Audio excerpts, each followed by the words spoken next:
Telangana state road transport corporation نے greater Hyderabad کے علاقوں میں 2200 الیکٹرک بسیں چلانے اور 124 میگا واٹ کے چارجنگ نیٹ ورک کے قیام کا منصوبہ تیار کر لیا۔ حکام کے مطابق GHMC کے حدود میں 25 TGS RTC ڈپو پر EV چارجنگ اسٹیشن قائم کیے جائیں گے، جبکہ سوریا پیٹ ڈپو میں 2 چارجنگ پوائنٹ اور سنگا ریڈی اور نلگنڈا ڈپو میں ہر ایک چارجنگ اسٹیشن نصب کیے جائیں گے۔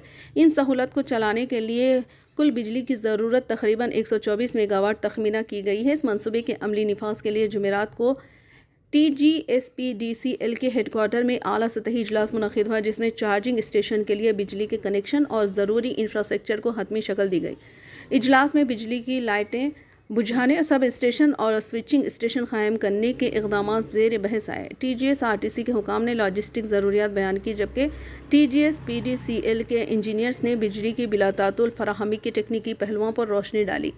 TGS RTC کے وائس چیئرمین اور مینیجنگ نے کہا ہے کہ گریٹر حیدرآباد کارپوریشن اس سال کے دوران میں الیکٹرک بسوں کا بڑے پیمانے پر اجرا کرے گی اور ڈپو اور دیگر مقامات پر سب اسٹیشن اور سوئچنگ اسٹیشن قائم کرنے کے لیے مناسب جگہ فراہم کرے گی۔